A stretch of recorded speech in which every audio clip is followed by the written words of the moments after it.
안녕하세요. 대단히 반갑습니다. 수필 읽어주는 남자 자한형 이종수입니다. 이번 시간은 100번째 시간으로 부석사 등이라는 수필을 읽어드리도록 하겠습니다. 부석사 등. 한창 무더위가 기승을 부리던 지난 휴일에 우리 부부는 부석사로 향했다.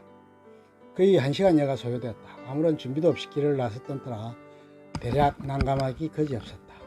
복장부터 나들이 복장과는 거리가 있었다. 집사람이 전날 문상에 갔던 길이었기에 복장은 더욱 가관이었다. 결국 허름한 나의 와이셔츠를 그나마 다림질해서 입고 있었던 형편이었다.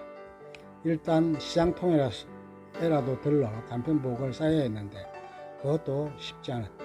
결국 그냥 부석사에 당도했다. 미리 정보를 알았더라면 들러야 할 곳이 소수서원이었는데 워낙 경황이 없다 보니 그냥 바로 부석사로 올랐다.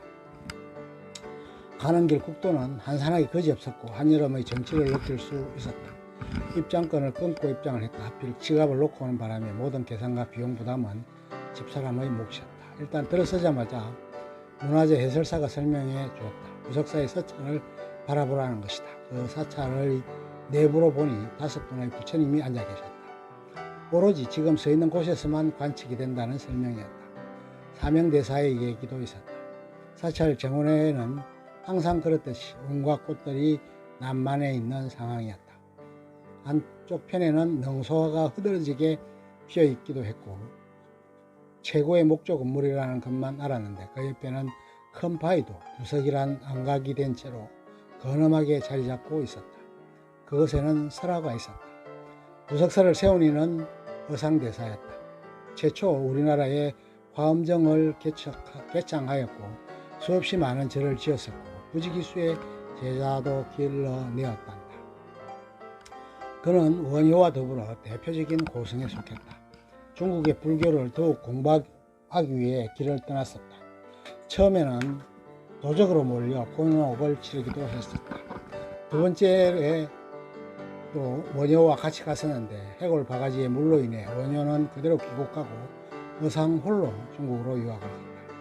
독실한 신자의 집에 머물며 불법을 공부했는데 그때 만나게 된 여인이 선묘라는 아가씨였다. 그는 어상의 높은 인품을 허무해서 은혜하게 되었다.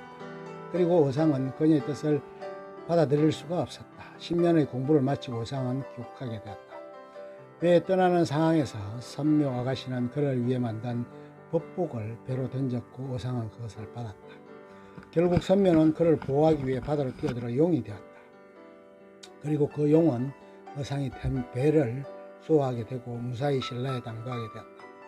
부석사라는 절을 지으려고 하니 도적들이 횡행해서 도저히 정상적인 절을 지을 수 없는 상황이 되었다.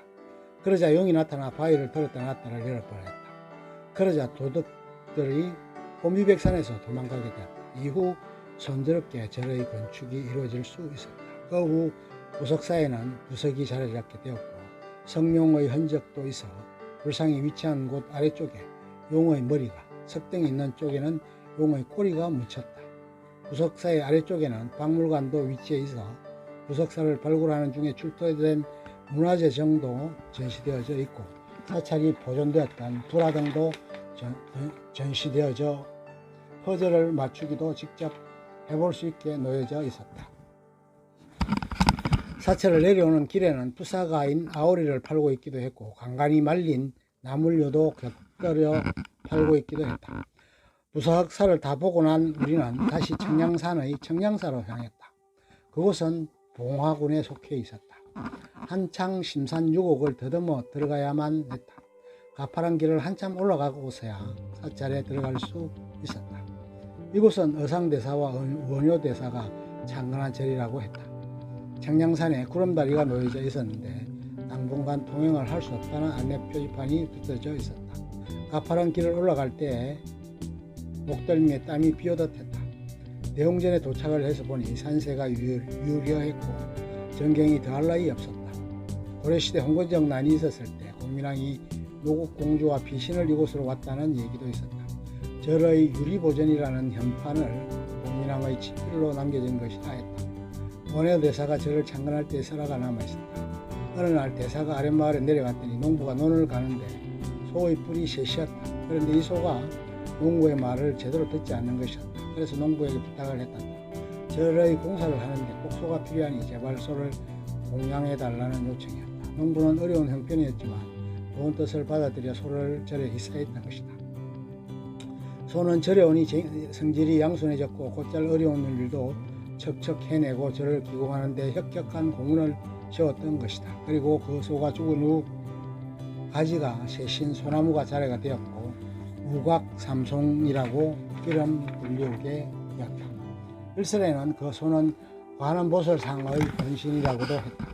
정용사의 특이한 부분은 급격한 경사지를 따라 물길을 만들어 놓았다. 그래서 시주객들이 더위도 식히고 물의 시원함을 만끽할 수 있게 해놓았다. 두 군데의 절을 답사하고 나니 시장기가 돌았다. 우리는 청량서 입구에 있는 한 음식점에 때늦은 점심을 위해 들렀다.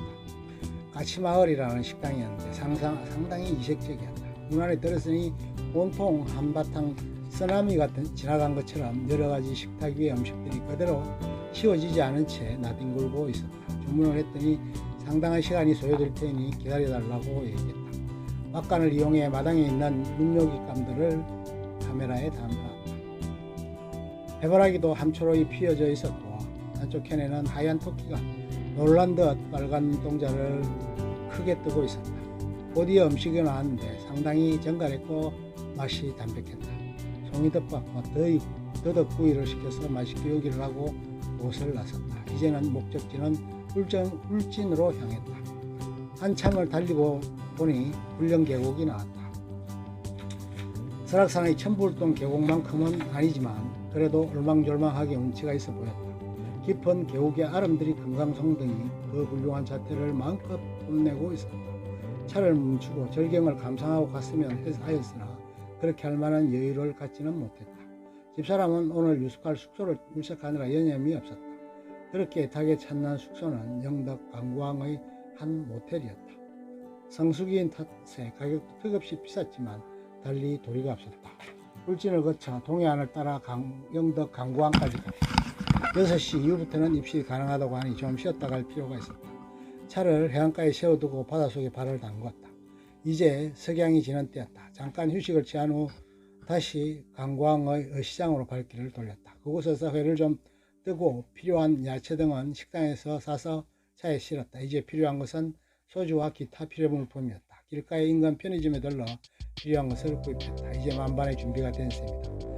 숙소에 들어가 여장을 풀고 맛있게 술잔을 기울였다. 약주를 한잔 한 후 집사람을 쉬게 하고 강구항의 야경을 둘러보기 위해 바닷가로 나갔다. 휴가철임에도 손님들은 별로 많아 보이지는 않았다. 동네뿐인 듯한 작년 8명이 선착장에서 술잔을 기울이고 있었다. 우측이나 분주했던 하루였는데 그래도 좋은 경치와 관광지를 순례하고 나니 일상의 피로가 풀리는 기분이었다. 도석사와 청량사 새롭게 충전된 에너지로 다음 한 주도 힘차게 시작해야 하리라. 끝! 좋으면 좋아요, 구독 눌러주세요. 감사합니다.